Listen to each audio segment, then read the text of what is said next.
You wake up, immediately grab your phone, and before you know it, 30 minutes have vanished into the social media void. Sound familiar? You tell yourself you'll focus on that important project today, but somehow you end up watching random videos, checking messages, and feeling like your brain is running on empty. What if I told you there's a way to reclaim your focus and break these impulsive habits without becoming a digital hermit? Today, we're diving into the real science behind dopamine detox and why the extreme approach you've heard about might actually be setting you up for failure. Welcome back to HealthMorph.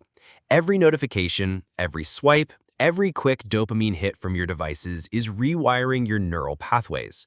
Dopamine isn't just the pleasure chemical. It's your brain's way of saying, pay attention, this might be important.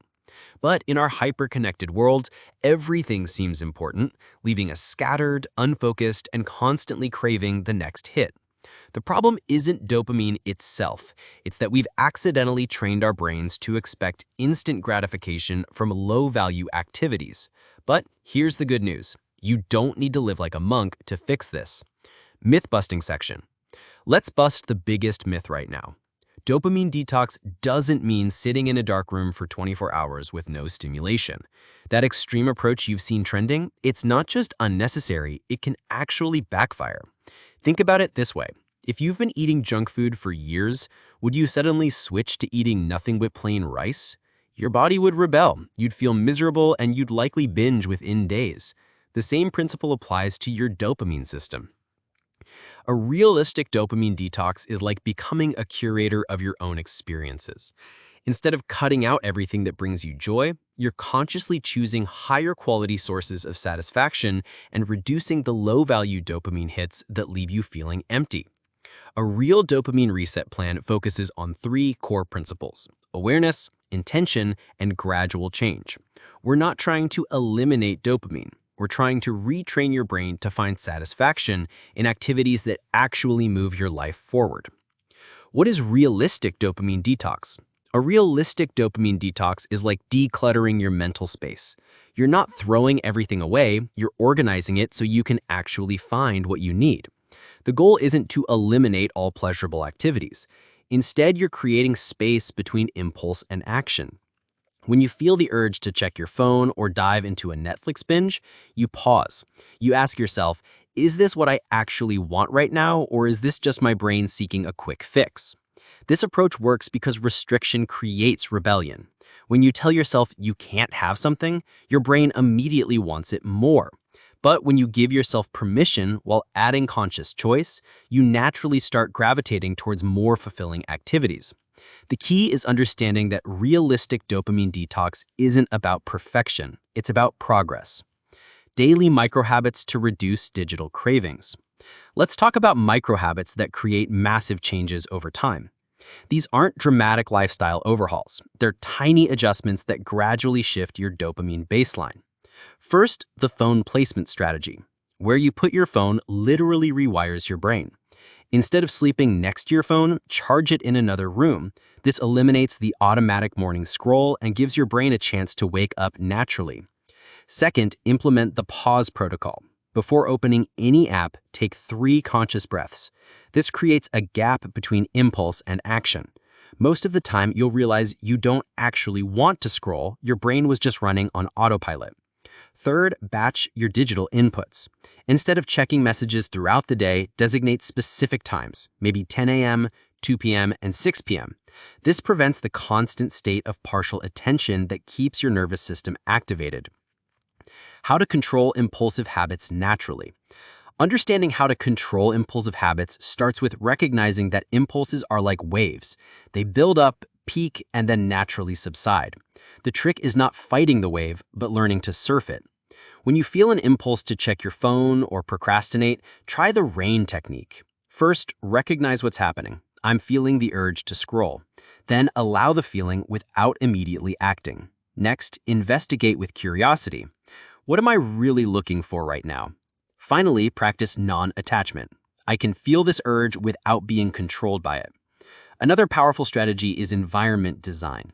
Your environment should make good choices easier and impulsive choices slightly more difficult.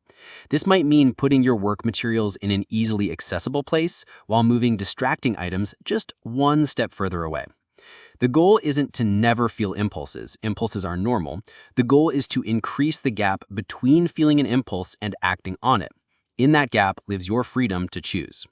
Dopamine detox for productivity. Now let's talk about how dopamine detox for productivity transforms your entire relationship with work and achievement. When you're constantly seeking quick dopamine hits, your brain becomes accustomed to instant gratification. This makes it incredibly difficult to engage in deep work, the kind of sustained, focused effort that creates real value. But when you recalibrate your dopamine system, mundane tasks become more engaging. That report you've been avoiding doesn't seem as daunting. You're not fighting your brain's natural reward system. You're training it to find satisfaction in meaningful work. The productivity benefits compound. When you can focus for longer periods, you enter flow states more easily. This creates a positive feedback loop. Good work feels rewarding, which motivates more good work. Research shows that people who practice digital minimalism report higher job satisfaction, better work performance, and more career advancement. Why? Because in a world where everyone is distracted, the ability to focus deeply becomes a superpower. Key study, transformation story. Let me tell you about Sarah, a marketing manager drowning in digital overwhelm. Every morning, she'd wake up with good intentions. Today, she'd finally finish that strategic plan.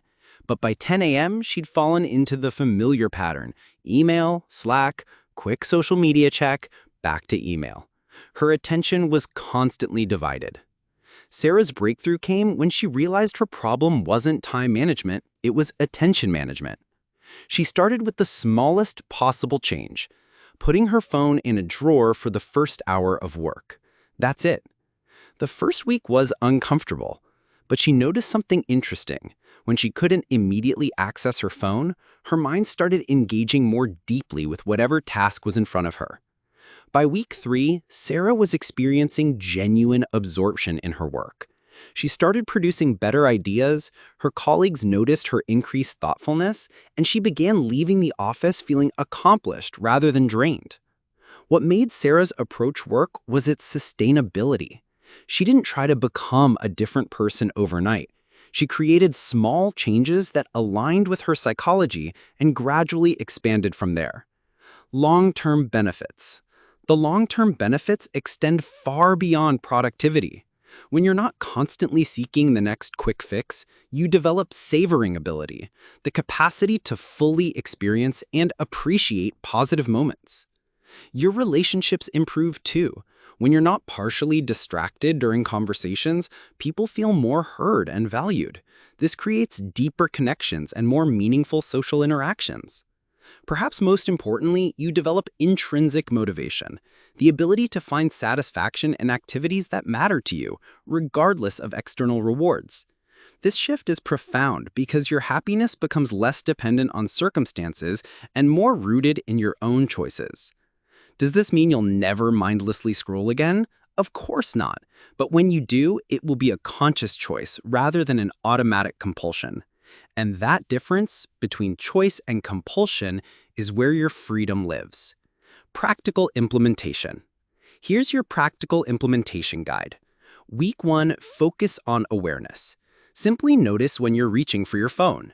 Don't try to change anything yet, just become aware of your patterns.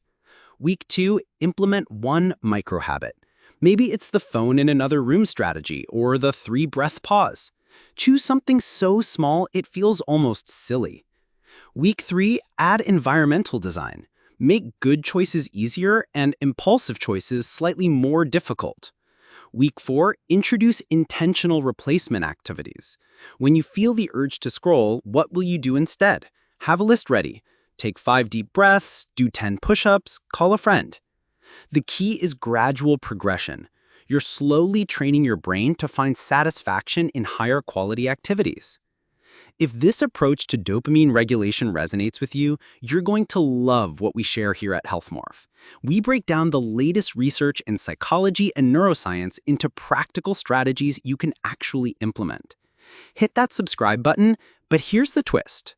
Set a specific time to watch our videos rather than letting them pull you into mindless browsing.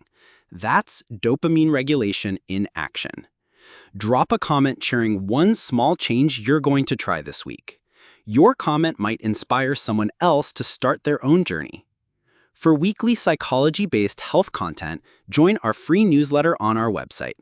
And if you found this helpful, sharing it with someone who might benefit supports our mission of making psychology-based wellness accessible to everyone. Remember, the goal isn't to eliminate all pleasure from your life, it's to become the curator of your own experience. When you train your brain to find satisfaction in meaningful activities, you're reclaiming your freedom to choose how you spend your attention, which is ultimately how you spend your life. Until next time, stay curious, stay intentional, and keep growing.